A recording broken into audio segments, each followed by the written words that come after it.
be able to see better lives for these people throughout the world. We also have situations here in Latin America. I have firsthand knowledge of the struggles and the progress that's been made in Latin America. There are some countries now that recognize same-sex marriages in Latin America.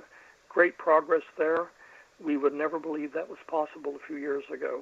And even the United States, a lot of people who lived through it, and lived through the transformation that happened in 2015, that's an interesting story. If you people do not know the history of how that happened, you should look into it. There's movies out and documentaries that the LGBTQ right to marry would not have happened had people not been a little more revolutionary. And some of the mainstream LGBTQ organizations, one of them famously said they had a 25-year plan, and this was back in the 2011 or 2012 or 2013, something like that. And they had a 25-year plan. Well, imagine, this is 2020 now, this broadcast is being done, we would still not have the right to marry, and if they had stuck to the 25-year plan. So sometimes the revolutionary factions that come up through the ranks, and just like we're seeing now with other areas, where the younger generation, that's one of our biggest hopes, the younger generation who are educated enough and have realized that people are who they are, and it's not going to change. Whether it's this year or next year or whatever, the world's changed a lot, and we have come a long, long way, and we've got a long ways to go yet, though, in many countries. But it is happening. It's progress, and we will get there. And I'm hoping that people who are again listening to this in other countries realize that in your own countries too. I know you have made some progress as well, and I'm thrilled that we can help, and we have received some contact and information that there are people we've helped.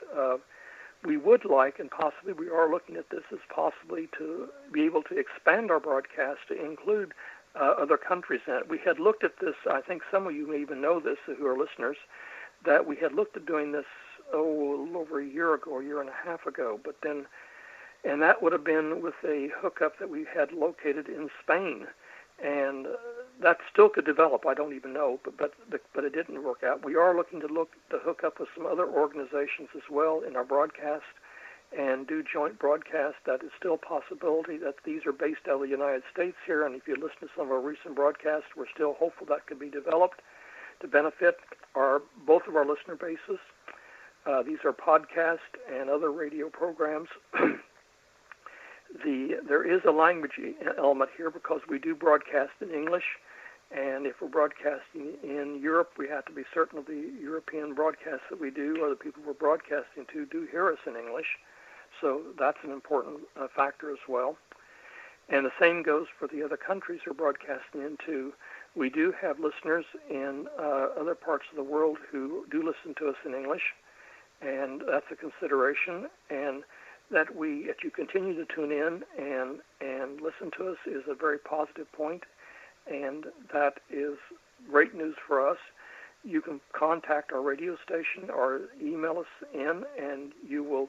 I promise you that we will try to listen and try to do what we can to put broadcasts together that you're interested into. Part of the reasons we have been asked before, why do we focus on some of the political stuff that we focus on? Because without the politics and the political people that we need in office, things will not change, not happen.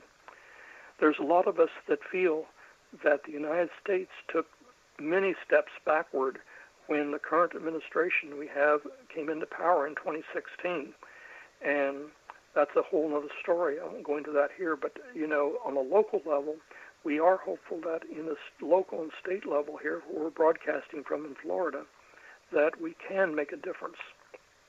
And by electing people that have a more progressive viewpoint and also that recognize LGBTQ rights and also progressive issues for others as well.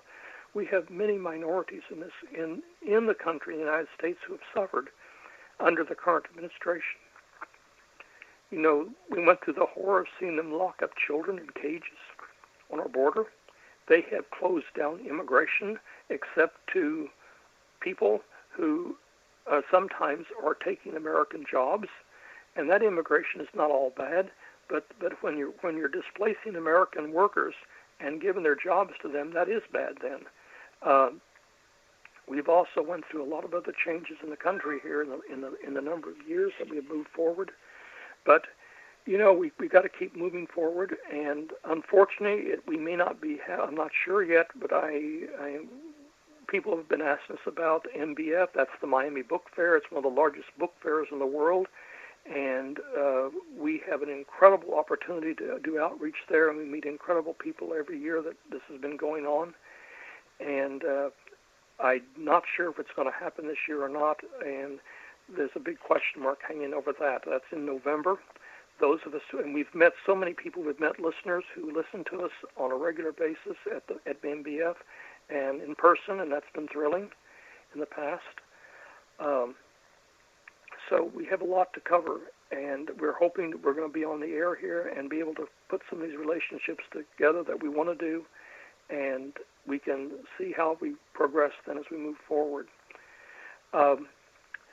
I wanted to say a little bit about, before I forget it here too as well, I'm going to mention a website here. You can go and look at that. If people who have asked us previously who've not apparently knew where to go, you can go to glifehousing.org. That is the original website that it's been there for almost 20 years, and 17 or 18 years at least. I'm not sure the exact time frame when that site first went up. It's been there a number of years. That used to serve the for-profit organizations, and now it is nonprofit. It serves a nonprofit group that develops housing and housing links to many of the people that are in need. I just heard an interesting stat discussed that I want to mention here too before I forget that. Over almost 30% of LGBTQ youth have been homeless at some point. One of the things that we hope to accomplish is to work with other organizations, because the Housing Coalition is a coalition of many organizations, to establish some type of LGBTQ and other minority group housing in the Minnesota area. That's one of our hopes, to get that accomplished. They do have it in other cities and other metro areas, and we're hopeful of creating more partnerships to do that. And that's something we're also hoping to move forward with as things happen.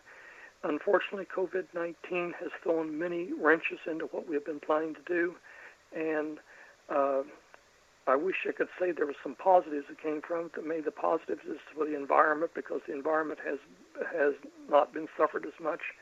But we have a road out of this, and I think there's a path forward once they can get the vaccine developed and we get more people educated that if they just wear a mask, they should be helping slow the progress of it. But even that point is difficult. So anyway, I'm going to wrap up here. I've got just a minute or two before we have to close off, and I want to summarize by giving you our website again. And you can go to the Housing Coalition, and that's glifehousing.org, glifehousing.org. And you can contact us through that website and directly if you want to. And this is both national and global. We are hooked in. Locally, we are nonprofit. Globally, though, there is still the for-profit area, and that's run out of London in the UK. But we're based out. The nonprofit is based out of Florida in the United States.